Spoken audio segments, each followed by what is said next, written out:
Hoje falarei da Eucaristia. Evidentemente, existe muita contenda com os protestantes aqui e também por uma falta de entendimento dos termos.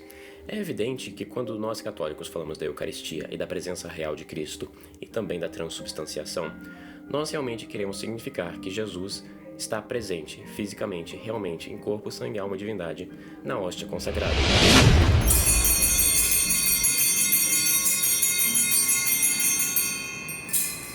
E também no sangue no cálice. O problema é que os protestantes gostam de dizer que a Eucaristia é um símbolo, mas o termo símbolo e o aspecto da simbologia não é rejeitado por católicos, especialmente porque a Eucaristia de fato é um símbolo, mas não da maneira que os protestantes entendem, que é um entendimento muito raso de simbologia e sacramentologia. Então, o que é um símbolo? As letras e palavras das nossas línguas são símbolos. Geralmente, quando temos outros tipos de símbolos, podemos dizer que o símbolo aponta para uma outra coisa e o símbolo não é o que ele aparenta ser. Por exemplo, a palavra Egito não é o Egito. O animal do cordeiro é um símbolo de inocência, mas o cordeiro não deixa de ser cordeiro e a inocência não deixa de ser inocência. O conjunto de letras da palavra fome, F-O-M-E, significam uma sensação real. Aquilo que o símbolo comunica é mais real que o próprio símbolo. As letras da palavra, ou os sons que são produzidos pela boca quando se fala ela, não são a fome, mas representam a fome. Não é herético para um católico afirmar que a Eucaristia é um símbolo, mas nós temos dois elementos, o corpo de Cristo e pão. O que é o quê? O que é símbolo e o que é comunicado realmente pelo símbolo. Os sacramentos possuem uma metafísica diferente dos símbolos normais. Os sacramentos são chamados de sinais pela teologia católica. O sinal comunica uma graça real. O sacramento do batismo, por exemplo, ele com todo o seu rito simboliza uma purificação, que é o que a limpeza pela água comunica. Porém, existe um ato real, que é a limpeza espiritual da alma, que ocorre simultaneamente às aparências. Então, diferente de outros símbolos, os sacramentos realmente são aquilo que eles simbolizam. Assim, a Eucaristia é um tipo de símbolo que é aquilo que ele simboliza. O pão representa o corpo de Cristo, mas também é o corpo de Cristo. Ou melhor, poder-se-ia dizer que o corpo de Cristo é representado pelo pão, mas também não é só representado num sentido vago e não existente, mas realmente reapresentado. Ele, sob a espécie e a aparência de pão, realmente está presente. Agora, por que a visão protestante não faz sentido? Os protestantes vão dizer, é só um símbolo, para querer dizer que é só pão que representa o sacrifício de Cristo. Duas compreensões erradas em relação à ceia. A primeira compreensão, talvez a mais divulgada, é a chamada transubstanciação. Essa é uma doutrina defendida pela Igreja Católica Romana. Mas a Eucaristia realmente seria um canibalismo se nós acreditássemos que estivéssemos comendo Jesus morto. Nós acreditamos que comemos Jesus vivo, não morto, e ressuscitado em glória, e não um cadáver, não um cordeiro abatido e morto. Não é isso que acreditamos. Nós não comemos carnes mortas, mas sim o corpo, o sangue, a alma e a divindade do Jesus vivo. Isso é diferente de canibalismo. Mas suponha que realmente fosse canibalismo por um segundo. Suponha que os protestantes, os que tentam simular uma celebração eucarística, por exemplo, alguns luteranos, os luteranos acreditam na real presença. Refiro-me aos calvinistas e alguns evangélicos principalmente. Imagine que eles, quando eles simulam uma santa ceia ou ceia do Senhor, estejam tentando simular algo semelhante que ocorre na liturgia católica. O que eles estão fazendo? Eles, evidentemente, estariam simulando um ato de canibalismo, porque para eles o que representa o pão? O corpo de Cristo? Se representa o corpo de Cristo sem selo de verdade, eles realmente estariam simulando um ato de canibalismo. Por que eles fariam isso? Não seria melhor e mais são excluir essa Santa Ceia da celebração deles? Porque a não ser que o Cristo seja vivo ou presente nas espécies consagradas, não faz muito sentido, realmente seria um ato de canibalismo. Quando Jesus diz, fazei isto em memória de mim, a palavra que ele usou, grega, memória, animeses, significa sim o tornar presente. Evidentemente, isso não é um aspecto da língua grega, mas sim um aspecto cultural dos judeus. A expressão de memória também significava tornar presente, incluindo, eu acho, até hoje, os judeus quando eles celebram a Páscoa judaica, eles a entendem como se cada judeu pessoal hoje no século XXI fosse pessoalmente salvo por Deus e retirado do Egito, como se eles estivessem participando realmente do êxodo original, que torna presente o ocorrido do passado. Isto se manifesta na Páscoa cristã, que é a celebração eucarística. Isto é um sentido muito complicado, que os protestantes do século XXI e os protestantes em geral, que surgiram no século XVI, realmente tiveram muita dificuldade de entender, embora no início alguns ainda entendiam, como Lutero, e os luteranos que realmente acreditam na presença real. Os anglicanos também. É óbvio que existem sutilezas. Nós católicos acreditamos na transubstanciação. Os ortodoxos cismáticos acreditam numa presença mística e misteriosa que ninguém consegue explicar. Já os protestantes, como luteranos e anglicanos, tendem a crer numa consubstanciação. A diferença é: a transubstanciação afirma que Cristo está presente de uma maneira que a substância de pão não permanece mais no elemento, só o corpo de Cristo, sangue, alma e divindade. Já para os protestantes, luteranos e anglicanos, Jesus está presente na Eucaristia junto com as substâncias de pão e vinho, ou seja, consubstanciação, não transubstanciação. No catolicismo, existe uma substituição. No luteranismo e anglicanismo, existe uma coexistência das duas essências. Eu poderia argumentar que isso é filosoficamente esquisito, ao menos, mas, como se trata de um milagre, isso poderia ser crido, embora nós, por fé, acreditamos naquilo que a Igreja dogmaticamente definiu. É importante ressaltar essas distinções porque, como veremos, ficará claro que a Eucaristia de fato é tida como um tipo de símbolo, e isto não contraria a doutrina católica. De fato, Jesus faz muitas analogias. Na passagem de São João 6, Jesus fala de crer e acreditar nele como se essa fosse a obra de Deus. De fato, ele diz todas essas coisas de uma maneira que um protestante poderia pegar esse contexto para dizer que a Eucaristia seria um símbolo para se alimentar de Cristo, em que alimentar significa se alimentar dos ensinamentos e da doutrina dele. A dificuldade aqui é que ele diz comer a minha carne, comer o meu sangue, e a palavra que ele usa em certo momento é a palavra mastigar, roer, que vem do grego. É uma palavra muito mais literal, mais crua, muito mais levada para o sentido literal de mastigar, se alimentar fisicamente, e não de um sentido simbólico de absorver ensinamentos. Mas isso requer muito trabalho exegético, não é uma coisa simples de provar apenas lendo a passagem, e é por isso que se necessita de um magistério. É um problema muito grande na apologética católica hoje em dia, que é tentar dialogar com os protestantes de uma maneira tão ecumênica, que se dialoga com protestantes nos termos deles, ou seja, no sola escritura.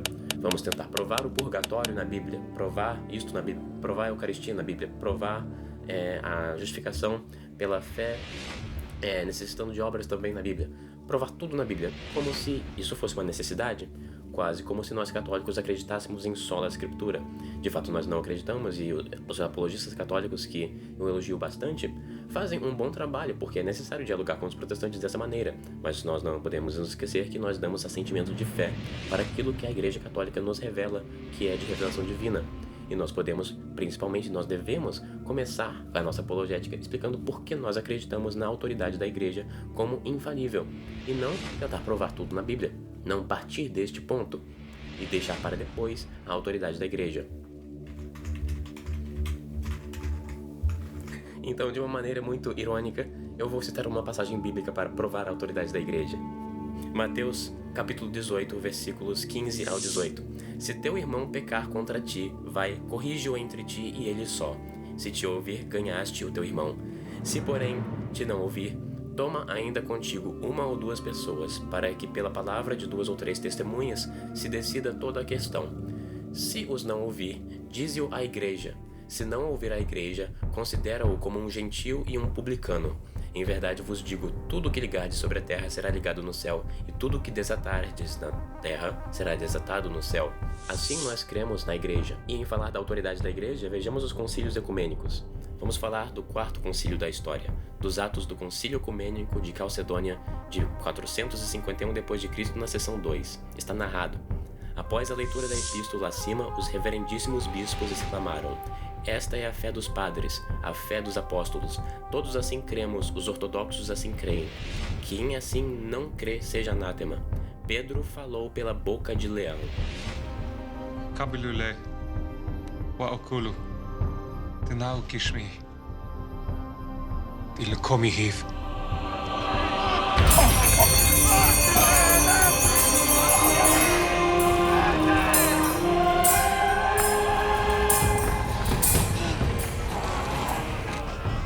Eucaristia é outro e quiçá maior ponto de contenda entre cristãos e protestantes, que lhes é razão de escândalo. É dos protestantes, e não só tanto quanto, mas deveras, de nós católicos, também reconhecer que nos textos sagrados do Antigo Testamento se apresentam prefigurações de elementos da Nova Aliança, como Jesus e Adão, Maria e Eva, a Arca de Noé e a Barca de Pedro, que é a Igreja, as oblações sacrificiais levíticas e a imolação do Cristo Cordeiro de Deus. Tendo visto as semelhanças entre o caráter sacrificial da paixão, a pureza do cordeiro e o horário da tarde do holocausto, contra as noções blasfemas e legalistas de imputação de pena, resta resguardar como é que os protestantes compreendem o paralelo entre comer a carne do cordeiro e completar o sacrifício e o maior aspecto do sacrifício da paixão, que eles gostam de negar. Antes de tudo, a Eucaristia é comparada ao maná. Pois o que é o maná?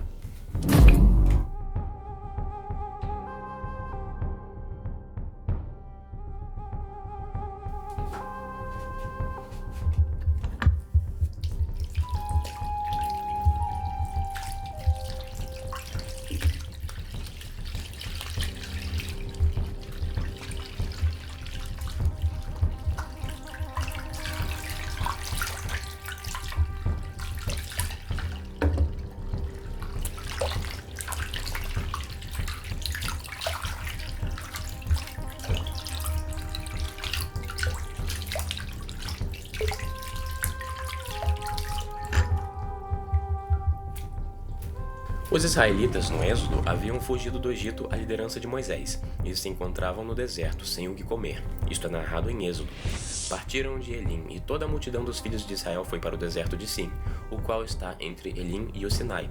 No 15º dia do segundo mês, depois que tinham saído da terra do Egito, toda a multidão dos filhos de Israel murmurou contra Moisés e Araão no deserto. Os filhos de Israel disseram-lhes: Antes fôssemos mortos na terra do Egito pela mão do Senhor, quando estávamos sentados juntos às panelas das carnes, e comíamos pão com fartura. Por que nos trouxestes a este deserto para matar a fome esta multidão? O Senhor disse a Moisés: Vou fazer chover para vós pães do céu. Saia o povo e colha o que baste para cada dia, a fim de que eu ponha à prova para ver se anda ou não na minha lei. Ao 6º dia, preparem para levar o dobro do que costumam colher em cada dia. Êxodo capítulo 16, versículos 1 ao 5. Aqui fica evidente que o maná foi um alimento diário dado aos israelitas. Mais tarde, Deus comunica a Moisés que comerão carne na tarde e o pão ao amanhecer, e isto se cumpre quando fica implícito que mataram as codornizes vistas na tarde, e depois, na alvorada, os hebreus ficam deslumbrados com o maná. E o Senhor disse a Moisés: Ouvi as murmurações dos israelitas. Dize-lhes: Esta tarde, antes que escureça, comereis a carne, e de manhã vos fartareis de pão. E sabereis que sou o Senhor, vosso Deus. À tarde, com efeito, subiram codornizes do horizonte e cobriram o acampamento. E no dia seguinte, pela manhã, havia uma camada de orvalho em torno de todo o acampamento. E, tendo evaporado esse orvalho, eis que sobre a superfície do deserto estava uma coisa miúda, granulosa, fina como a geada sobre a terra. Vendo isso, disseram os filhos de Israel uns aos outros: O que é isso? Pois não sabiam o que era. Moisés disse-lhes: Este é o pão que o Senhor vos manda para comer. Êxodo capítulo 16, versículos 11 ao 15. É perceptível que a aparência do maná surpreendeu os israelitas, pois provavelmente não tinha a feição de um pão literal feito de trigo fermentado, mas de algo análogo. Deus lhes deixa, ademais, para comerem o suficiente para saciá-los, e para não guardarem coisa alguma para depois, como prova de obediência e fé na providência vindoura. Mas quando se media com o Gomor, aconteceu que o que tinha juntado muito não tinha demais, e, ao que tinha juntado pouco, não lhe faltava. Cada um havia recolhido segundo a sua necessidade. Moisés disse-lhes: Ninguém reserve dele para o dia seguinte. Alguns não o ouviram e o guardaram dele até pela manhã, mas criou vermes e cheirou mal. Moisés irritou-se contra eles. Êxodo capítulo 16, versículos 18 ao 20. Ou seja, os desobedientes não tiveram o que quiseram, e o maná que guardaram apodreceu, pois este alimento devia ser diário, isto é, renovado por Deus a cada dia, para que confiassem nele a cada dia. Novamente, o maná não é pão literal. Se o fosse, não haveria confusão generalizada quanto à sua substância, pois não estava na areia desértica, pães da padaria, mas uma coisa miúda, granulosa, fina, como a geada sobre a terra. Depois, o escritor sagrado Moisés dá uma descrição sensível do maná e a criação do nome maná. Os israelitas deram a esse alimento o nome de maná. assemelhava-se à semente de coentro. Era branco e tinha o sabor de uma torta de mel. Êxodo capítulo 16, versículo 31. A semente de coentro é um miúdo grão imperfeitamente esférico e de cor amarelada, mas o maná era branco e segue que o sabor, diz Moisés, era de uma torta de mel. Assim, o maná nunca é descrito como uma substância conhecida no mundo, mas é narrado com analogias aos elementos conhecidos na terra. É um alimento celestial, não pão literal da padaria. A palavra hebraica do nome maná é man, e a indagação dos israelitas, o que é isso, mar'u, é de similar origem. Portanto, o maná é tão misterioso que o seu nome literalmente significa a própria pergunta que fizeram a respeito do que ele é. Maná, aproximadamente, significa o que é isso. Ora, no Evangelho, quando Jesus está ensinando o Pai Nosso, ele diz: o pão nosso de cada dia nos dai hoje. São Mateus capítulo 6, versículo 11. A palavra grega expandida na frase portuguesa de cada dia é epiousion, que não significa diário, mas é uma junção de dois termos. O primeiro, epi, significa sobre ou super, enquanto ousion significa essência. A famosa tradução de São Jerônimo, a Vulgata Latina, diferente de como o Pai Nosso rezado até em latim nos dias de hoje, na missa no rito antigo, Panem Nostrum Quotidianum, na Bíblia Vulgata está traduzido do grego, mais corretamente, Panem Nostrum Super Substantialem da Nobis Odia, ou seja, a tradução mais correta ao português é: o pão nosso sobresubstancial nos dai hoje. Se a Eucaristia remete ao maná de alguma forma, também o faz neste mistério da substância.